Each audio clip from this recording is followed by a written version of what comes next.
Hello, and welcome to Mindset Musings podcast, recorded from officially the most entrepreneurial city in the country, Portsmouth.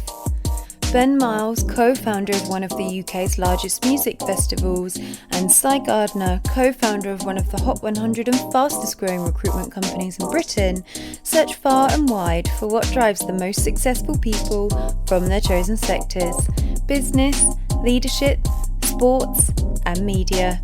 Now over to Ben and Simon for this week's show.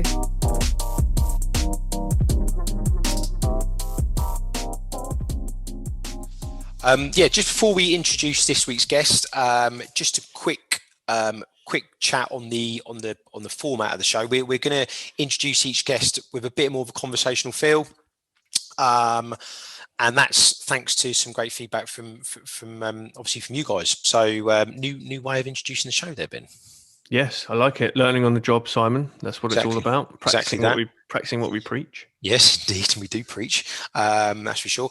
But no, this week's guest is, unbelievable, really, to have our fourth guest on. We've had some great guests so far. Got loads more to come.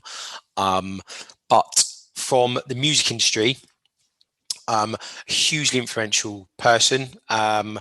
And as two Oasis fans, we're pretty excited about today's guest, weren't we? Yes. So this week we were joined by the one and only founder of Creation Records, Mr. Alan McGee. Yeah, unbelievable. And what a colourful character and what a colourful life. Came to London from Glasgow after a pretty tough upbringing, difficult relationship with his dad. He talks about that in the interview very candidly. Came south on the train with £12, and as obviously was well documented, sold his company in the end in two tranches actually to Sony for 20 million. So really we were really excited about this interview, an absolute monster for you to land for obviously so early on in this podcast.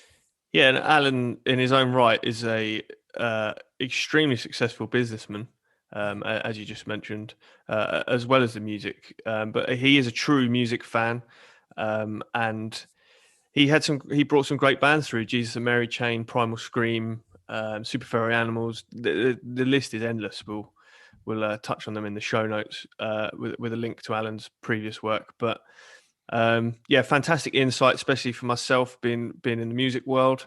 A real big name whose work has inspired many people. So enough of us, Simon. Over to this week's guest, Mr. Alan McGee.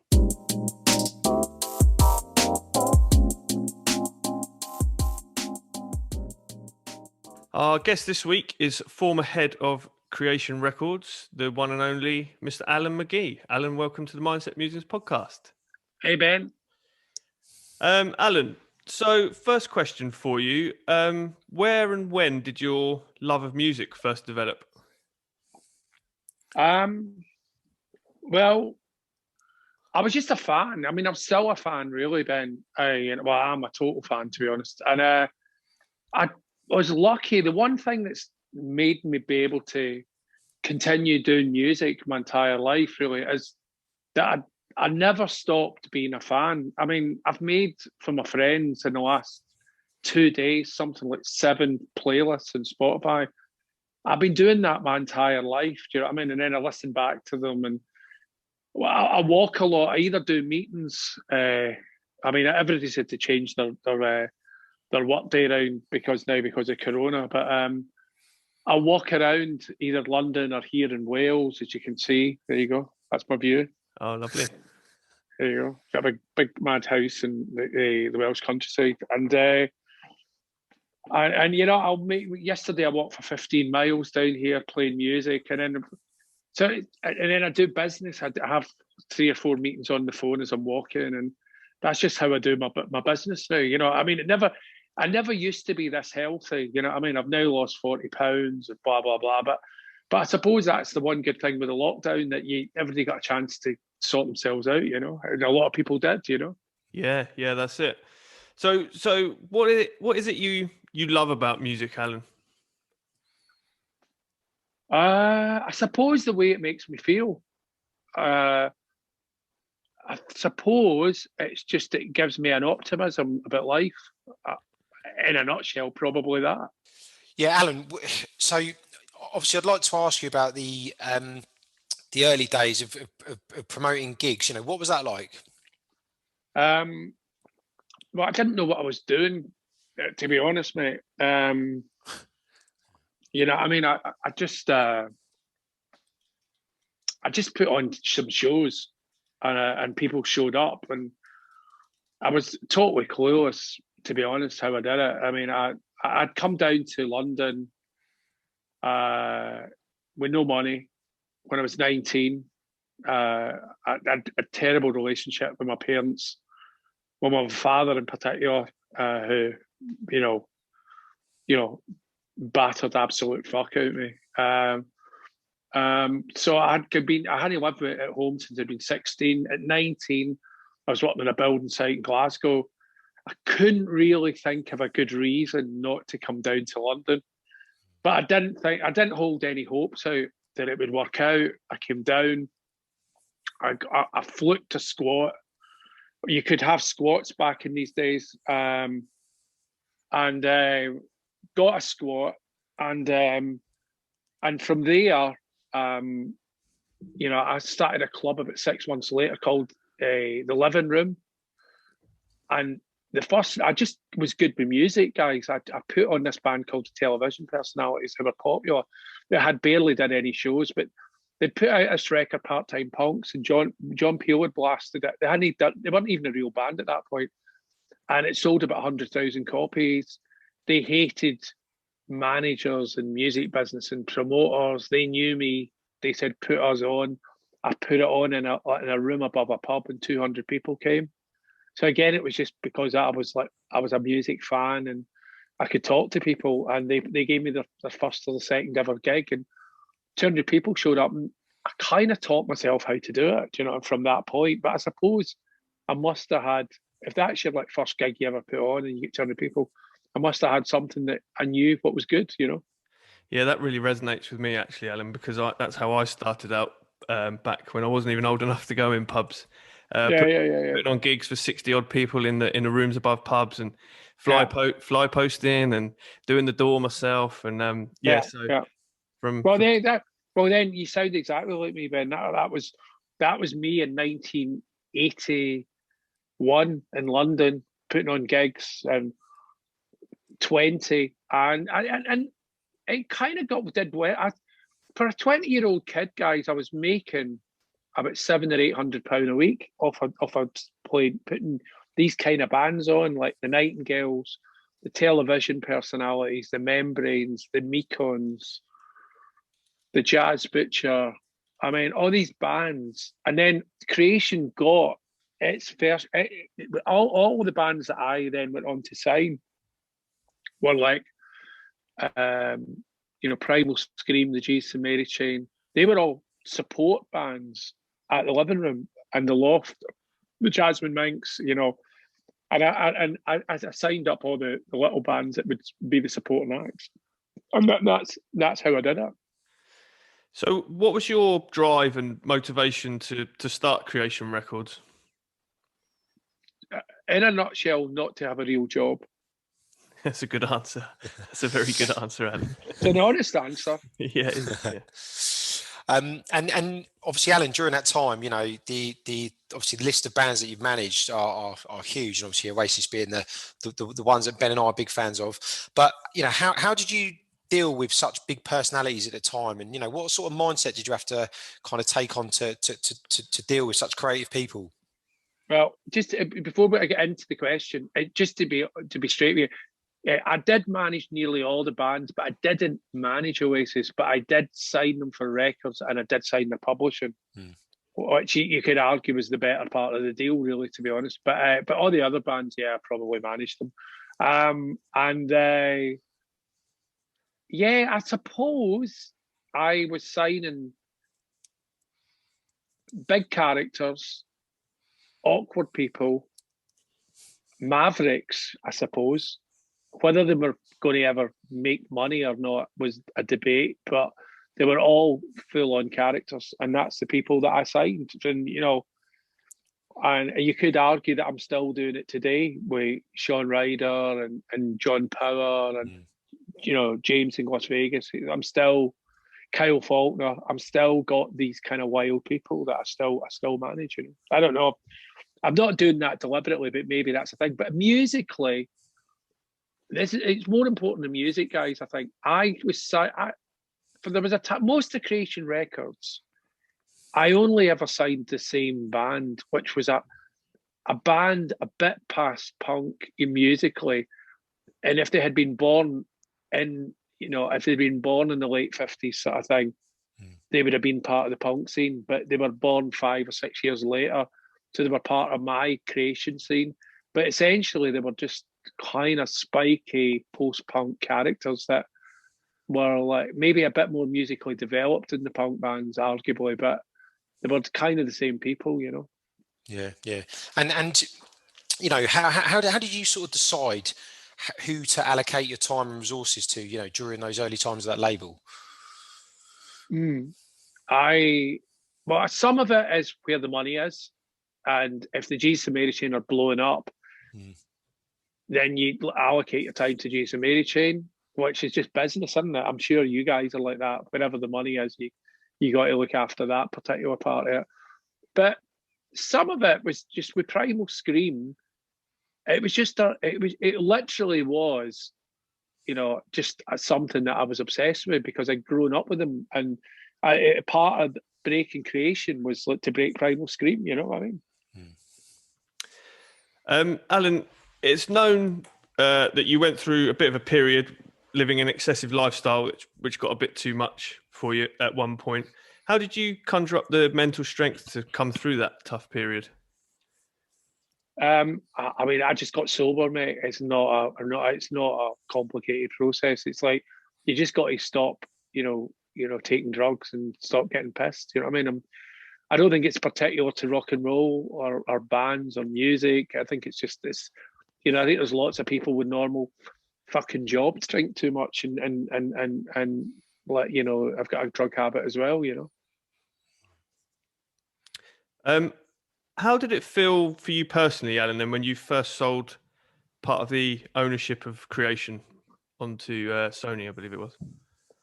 I was fine with it, really. I mean, look, I love to have owned the Oasis contract, and it would have been, the amount of money. Can you imagine if I had owned that with no help from Sony? Do you know what I mean? Unbelievable. But at the end of the day, I just was like, I was probably relieved because I had £1 million, £1.2 million worth of debt, and Sony came in and paid it off, gave us a couple of million to carry on, and we proceeded onwards. And we got lucky essentially. The wheels were coming off the wagon just before Definitely Maybe, and then that album came out and sold 7 million, and then suddenly, Sony were like, that guy that's been taking us for loads of money for the last year and a half, maybe he's a genius, which I'm not, you know what I mean? But just a guy that likes music, and I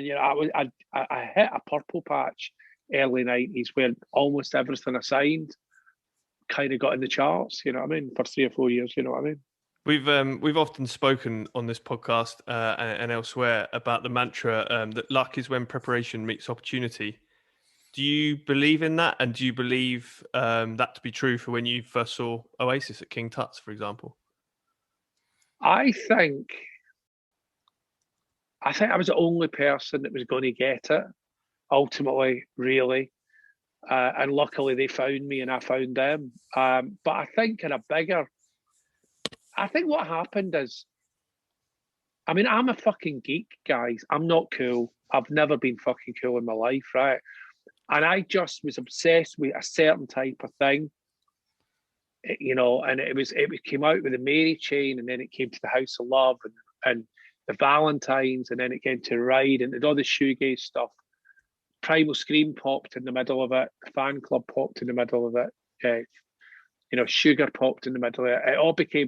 It became a point that I'd become like the indie charts at one point. Do you know what I mean? And I suppose ultimately there was only a few games in town that you were going to sign to, and Oasis.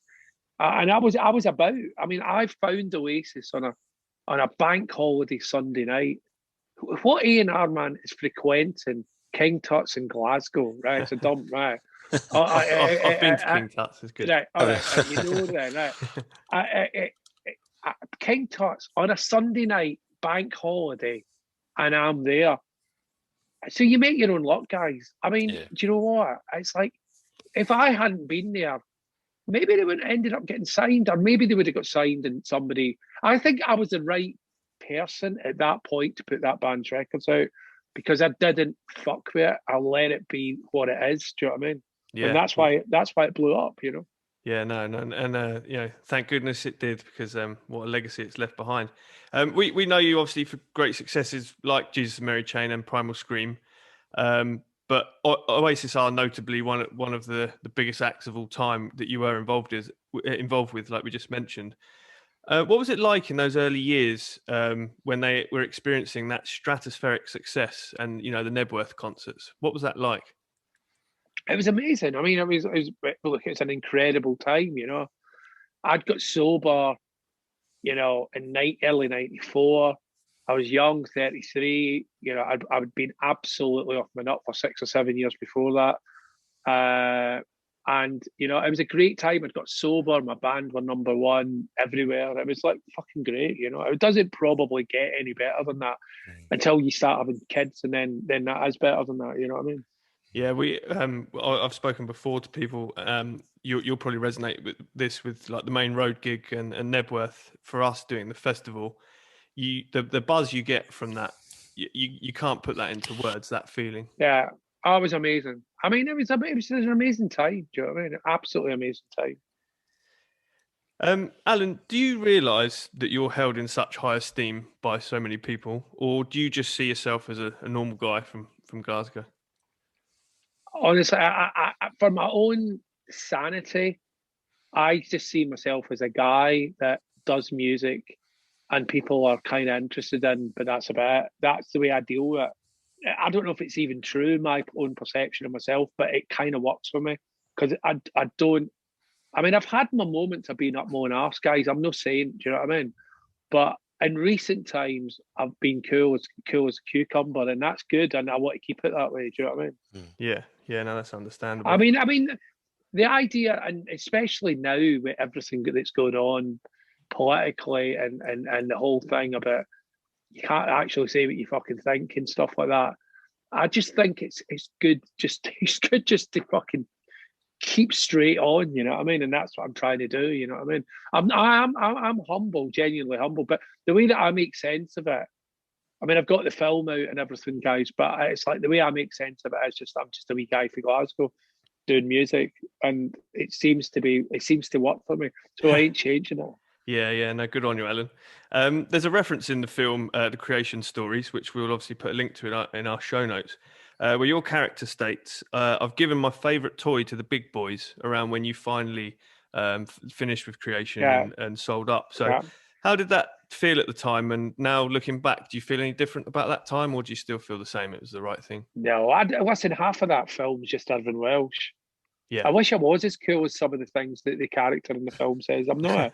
I mean, all that stuff about be a rebel, and do you know that bit at the end? Yeah. I don't think that. I'd say feed your kids. Do you know what I mean? So, I mean, I'm cool in my own little way. You know, I mean, a guy from Glasgow that is quite realistic about himself. Do you know what I mean? It's a bit like when we were getting offered actors in the very beginning, and they offered me Ewan McGregor, and I was like, I fucking look like this. Do you know what I mean? It's like, do you know what I mean? I mean, he's like a big fucking, he's like a sex bomb. He looks as if he comes from Sweden.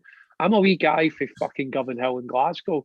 So I'm realistic about myself. Do you know what I mean? And like, luckily, that's why that character in the film, you're getting Ewan, works, because you guys watch it, kind of know what I roughly look like, and you go, well, that's kind of believable. He is a bit mental, and it's like that character gets him. Do you know what I mean? Yeah. Did you find though, because you'd put your heart and soul, you were Creation Records. Did you find any tinge of sadness giving it up? Something you created, or were you just at the time you just pleased that it was the end of the line? At the time, I thought I was doing the right thing. I'm not sure I did do the right thing. I mean, on one level, if life's about enjoyment, then I did do the right thing because I had an incredible next 10 years. Do you know what I mean? Incredible. But and it was that because I think basically why I really did it, as much as I hated Sony, I had for 20 years, from about 18, 19, since I went to London, and now I was like 38, 39. I'd only ever worked for other people, been a managed bands and put their records out. And, even worked for the government. I mean, I'd just done all this stuff for other people. And I think I thought, guys, that I just thought, I've got to do something for me now. Do you know what I mean? And I did. Do you know what I mean? I actually had everything that I did in that next 10 years was really selfish. It was fucking great. Yeah, there's I mean, I've read obviously Richard Branson's autobiography, and there's that sort of chapter in it where he finally sells to Sony. He sells to Thorn EMI, doesn't he, for like $1 billion or whatever. And he sort of sees the billboard in the street and he reads it, and he obviously knows it's happened, but he sees it in real life for the first time, and he bursts into tears and sort of runs home. Right. He's officially a billionaire, sort of thing. So no sort of moments like that. No, I wish I had made $1 billion. I made about 20 million, but it's like, do you know what? It was fucking you got to understand who I am. I was working in a building site. I came to London with 12 quid, and I ended up making 20 million quid 20 years later. I had a result, guys. Do you know what I mean? And so that's me. And I don't live large. I mean, I live in Wales in a big house, but it is in the middle of fucking nowhere. It's not in Mayfair, so it's what it is. You know what I mean? I think, yeah, you've done pretty well, Alan, in the grand scheme. I did all right. I did all right. I did all right for a guy from a council state. You know what I mean? Yeah, I'd say so. I'd definitely say so. Is there a band or an artist that you wish you had signed, or anyone ever slipped through the net? One that got away? Yeah, I mean, there's lots that but I mainly got what I wanted. I wish I'd signed the Stone Roses. Do you know what I mean? But I just didn't know about them. They were like such a Manchester thing. You know what I mean? Mm-hmm.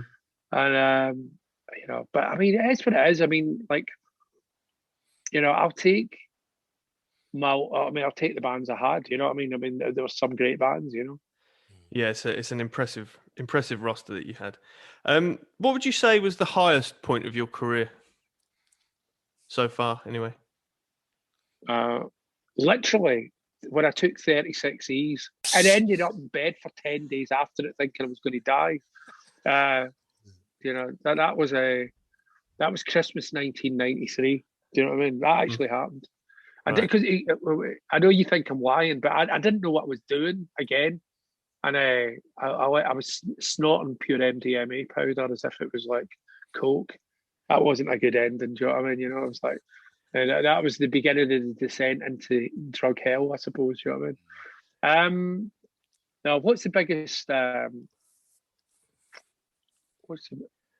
suppose being number one in 32 countries with Oasis. Yeah. That was a fucking buzz. You know what I mean? Yeah, that was huge. For not even for a week, for about 3 months. You know what I mean? Yeah. That was mad. It was mania, pure mania. And likewise, you've obviously touched on the fact that you had some drug issues and had to clean up and go sober. But aside from that point, what would you say was the lowest point of your career? Would that probably be the getting into the debt with the label early on? That was all painful, but I mean, that's just business. What's my lowest point? I could be facetious, but I won't say it. I don't know. I probably has drugs, mate. You know what I mean? I'm not. I mean, as much as I enjoyed them, I shouldn't have done them. You know what I mean? And obviously, just at the top of this chat, you obviously sort of touched on your childhood. Obviously, tough upbringing, as you sort of mentioned there, especially obviously the relationship with your father and stuff. How much did those early years sort of form the person that had the drive and the mindset, whether you knew it at the time or not, that obviously you went into, making 20 million kind of 20 years later. How much of that childhood did affect that sort of person that obviously achieved that? It totally shaped it. I don't think if I hadn't had that horrible abusive upbringing, which is kind of what it was, I suppose. You know what I mean?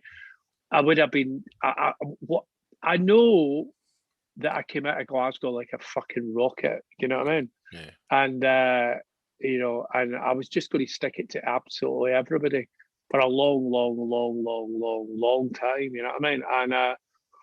And then eventually, I suppose I made some sort of peace with it. Do you know what I mean? And it was like, and now I'm like that, but I don't really know why I'm like that. So it must have just formed my character. Do you know what I mean? Yeah. So, Alan, just one final sort of question for you while we wrap up. What's next for Alan McGee? What are you up to? And what's in the pipeline for the future? Quite a lot. I mean, I've got this film coming out. The film's out in England. It was, for as much as I know what a hit is during COVID, I'm told by Sky it's a hit.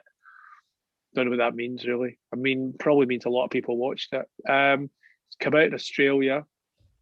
It's kind of cult there, and it looks as if it's going to win Tribeca Film Festival. And if you win that, I'm told it's the big film at Tribeca. That's in about 2 or 3 weeks or 4 weeks or something like that. And it's coming out in America. There was a bidding war for the film, so that's all going on. I've got a little label. It's Creation Baby. I'm getting asked to do another big major label deal now by a certain company. I'm in talks on that. Just about to go into big talks on it. I still manage some bands: Happy Mondays, Cast, Las Vegas, The View, Kyle Faulkner, Black Grape, Sean Ryder. So I'm doing all that still. That's kind of, and then I'm going to go out, guys, and DJ and do Q&As when we come out of this. So I'm quite busy. Good stuff. You're definitely, no one can question your love for music, Alan. And there is a quote that I read at the end of the film, which I do attribute to you, I think, because it had your name afterwards. For all the shenanigans I got up to, at the end of the day, I only ever truly cared about the music. That's true. That still stands true, yeah? Yeah. Well, for all the good times and all the drugs and all the girls, all I really gave a fuck about was the music. That's actually the truth.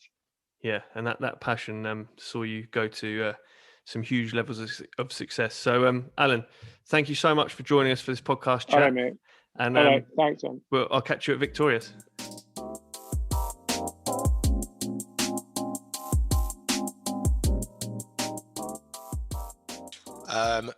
I can't believe you just interviewed Alan McGee.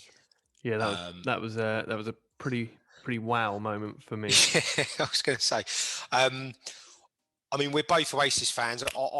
You obviously more than me, but me and my mates, we went to the 2005 City of Manchester Stadium gig, which was incredible, and then they had that 2009 tour. And what we did, we thought, right, we'll just buy tickets for pretty much every venue and just see what comes back, one or two. Six full, 6 times 6 tickets came back. So in the end, we went to Sloane Castle, Wembley Arena, Heaton Park. We did, and then the other ones I sort of sacked off because I had, a life. But they went to Bournemouth and Southampton on top of that, which was lucky because they actually split up in the August. Sorry, I'm sorry. Can I just stop you there, Simon? I'm not having that. No, you've got a lot. No. If you've got tickets to go and see Oasis, you I know, and that's that. I mean, yeah, you are right, but little did we know they were due to split up, and they split up in the late August, I think, didn't they, of that summer? Yeah, the last time I saw them was 2005 at Milton Keynes Bowl. I think that's the last time I managed to get to see them. Yeah.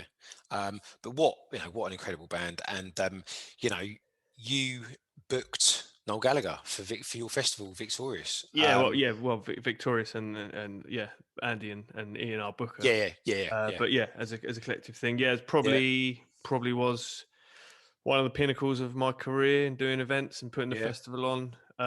To see one of your absolute heroes just on stage in in your hometown at your festival.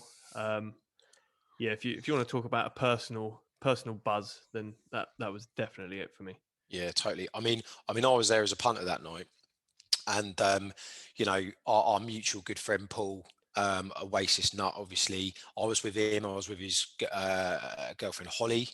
I think either Paul or Holly went on my shoulders. It was one of those, and we were right in front of a sound booth, and Paul turned round, and I remember this moment, and he sort of like trying to get the attention of someone in this sound booth, and I turned around, and you hugged each other, and I remember that moment, and I thought, Christ, that's two best mates there. Just no words, you couldn't even hear each other. But I just thought, what an electric moment.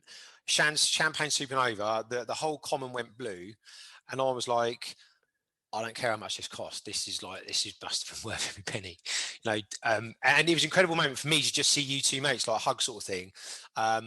God knows what it must have been like for you, mate. To be fair, what did you get to speak to him at all? Or? So I'd made a conscious effort because I'd heard with Noel, he can be sometimes, most of the time, very friendly and approachable. Yeah, but sometimes can be in a bit of a grumpy mood and not really be up for speaking to people. Yeah. And they say, the old saying goes, you shouldn't ever meet your heroes. So I made a conscious effort. I thought, if the opportunity arises, I will speak to him, say hello. But I'm not going to go and just blindly knock on his dressing room door, because if I catch him in a bad mood, then it could ruin a few things for me. So I had, just a very brief and pleasant encounter with him around the back of the main stage. He came down. I think he went up to check out the stage just to see where he was going up, and he was coming down the ramp, and I was naturally coming the other way. And he stopped, said hello. I said hello. He said he was really enjoying his time at the festival. To be honest, he came in late. He was watching the Man City game somewhere, which is what he always does. And outside his dressing room had a big, huge Man City flag adorned, hanging from the side of it. And then he went on his way, and I went on my way. And that was good for me, because it meant that I'd got to meet him and say hi and had that personal interaction with him. But it was good. Yeah, no, mate, amazing. Favorite Oasis song? Oh, this is one that gets hotly debated on WhatsApp group text after a few beers on a Friday night. It's Good to Be Free is one of my top Oasis songs. Slide Away, to be honest, definitely maybe what a cracking album. But for me, I actually, in 1994, when Definitely Maybe came out, I've had a tough paper round. I was only 9. And so for me, I remember Definitely Maybe coming out. I remember a bit of radio play, and there was all this talk. Oh, they were on the news, Oasis. It was just massive. But for me, the real memories kicked in when the second album came out. And Wonderwall, I don't know if you remember, it was just on every TV program. It was on every radio station. It was massive. And, not around that time, 95, 96, Euro 96 was happening. There was a real good vibe and culture in the country at that time. That's it. It was the sort of Cool Britannia sort of type early parts of that, wasn't it? The whole Oasis and Blur thing. Thing is, they exploded in about 3 years. Like they were discovered 92, 93. Something around. And then by 96 they're everywhere. They're selling out stadiums. And you look at the wave of bands that came through, not just on Creation, Alan's label, which, by the way, there are some fantastic bands on there. We'll reel them all off in the show notes. But Jesus and Mary Chain, Primal Scream, My Bloody Valentine, Teenage Fan Club. There's some big names, but you also had The Verve, Ocean Colour Scene, Supergrass, Pulp, Cast. You didn't realise it at the time. You're just having a good time. You're young, but we were so blessed to have that as our generation growing up. No, totally. For me, it's a random one, but I just love Songbird. Obviously written by Liam. I also love Let There Be Love, which is a bit, because they sort of share the vocals, which is which is really rare, isn't it? And I think if you're sort of like in the moment and you haven't heard it for a while and you're listening to it, when Noel sort of takes over halfway through, it's a real sort of like, like a real like hairs on the back of your neck type thing, isn't it? And they can do that, but no, they transcended sort of music. They had like comedy sketches done about them. They had, they were sort of like, they were like on the Big Breakfast. They were here, they were there. They were pretty much everywhere, weren't they? And this was in such a short space of time. Well, it must have been mental to watch it from the inside. Yeah, Alan said, didn't he? Was it 32 countries? They were number one. Yeah. 32 countries. That was huge. And you have to remember, this is still in the day before downloading. So this is record sales. Yeah. This is people going to the shop, old school, buying it on vinyl, buying it on CD or cassette. But yeah, I mean, Oasis to our generation are what the Beatles are to our parents' generation, I think. Yeah. Such a good time to live through. But so it was good to chat to Alan about his career. Great character, great personality. Yeah, really good. And, so many, this is a mindset podcast, and whether he knows it or not, there's just so much like transfer. This essentially, if you go on his Wikipedia page, it says Alan McGee is a businessman. That's the first sentence. Yeah. And that is true. He was, we didn't talk about it. It didn't really come up, but, if you watch the film and stuff, he's selling newspapers on the street corner, isn't he, at 7 years old. And we obviously asked him about the childhood and I think when you're obviously, we're not from posh families, but we're certainly not from that sort of background. So it's difficult to understand. But some of the best businessmen come out of such tough environments because they have no choice, and they've it's either one way or the other way. And some of the skills that you learn when you're so young, because you have to, ducking and diving and stuff like this. If you look at Alan Sugar, it's the same sort of story. These people haven't necessarily got sort of textbook answers for things, but they just subconsciously and in their gut know the right thing to do from a business sense, and quite often how to treat people. If someone's been mistreated themselves, again, that can go one way or the other. But if you can manage people and you become a good man manager, and you back yourself, really the sky's the limit. And it was really interesting to hear him talk about obviously the childhood and obviously how it shaped him. Yeah, and I think that he's driven by the passion, which helped shape the whole thing. If you've got a passion and a drive, and the other thing which he alluded to at the end, he just wanted to prove people wrong, which is another big driving force, which is something that you and I have both talking about. It definitely something that I thrive on. It was interesting as well to talk to him about the early days of putting the gigs on and promoting the gigs. That really chimed with me because that's how I started out, as I mentioned in the interview. And I was standing outside Chaos, South Parade Pier in the winter, 2:00 in the morning, seas lapping up over your head, pretty much. The wind's blowing you away, and you're there trying to give flyers out to people to come and watch a band that you've booked above the Horseshoe for £2.50, and then you fast forward, you get to the gig, which maybe that following weekend. I'm stood on the door, I'm taking the door money, I'm running in, making sure the bands have loaded in properly, make sure they're set up properly, make sure they're going on time properly. And it's just good days, and it was good grounding, and that's how he started out, obviously. But he's got such a great passion for music. It's admirable, and obviously, look what he's gone on to do. Exactly. It is interesting, and it's two great points. One, these days it seems much easier to obviously put on events, not from a, obviously not from a pandemic point of view, but certainly from a sort of marketing point of view. You don't have to leave your house. But back in the day, if you've got those sort of guerrilla marketing tactics, and you can learn from the ground up, gives you, as you said, a real good sort of obviously a real good grounding to learn every aspect of it.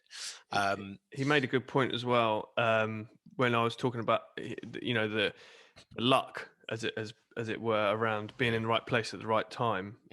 He said it himself: you make your own luck. Yeah.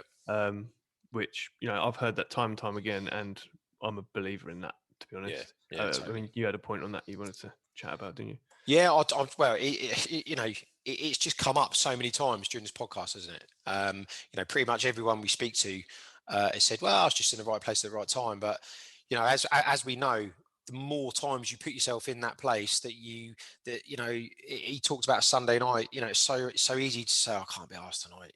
I can't be asked to do this. Should I go in that extra hour, into work or whatever?" If you push through, it's in those moments that obviously opportunity sort of tends to reveal itself. Yeah, and I think he's been very open about it. Obviously, it's in film, the creation stories, and documented. Had a bad time with his addiction problems, and just living life to excess. So that must have been difficult for him, because you, at the point where you've just signed a band that's gone stratospheric, your label's churning out band after band after band, and doing good money, and while everyone's off partying and drinking and what else, you're not.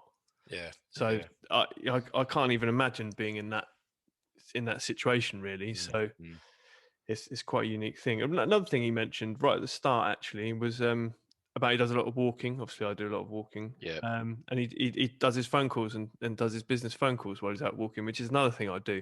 Yeah. Yeah. So that was quite an interesting thing that he's adopted there. And he said also he's got healthy as well through doing it. That's it. We've started to adopt that here at obviously our company. We've got a lake outside. It's roughly 25 minutes to walk around, and there's more and more walking meetings now. Everyone's got their Apple Watch and everyone wants to get their steps up, etc., etc. So it does tick two boxes. So, but I'm a firm believer in that when you get outside and you're out of the confines of these four walls, different, just a different perspective comes to your mind, and you are more free and you can express yourself more freely. It's just when you get caught around the back of the lake and you can't get back and it starts raining. Do you know what I mean? That's always a tough one. But just back to the obviously the addiction stuff. It's always amazed me how, if you look at sort of like Bobby Gillespie or someone like that, or he's 58, right? He looks amazing for a 58-year-old. Noel Gallagher is like what, 52, 53? I know he looks after himself these days, but that wasn't always the case. He looks younger than me. But you always think it's so unfair. Do you know what I mean? It's so. I'll tell you another one who he likes clean living these days, but looks younger and younger every year, is Tim Burgess from the Charlatans. Yeah. Lovely bloke, Tim.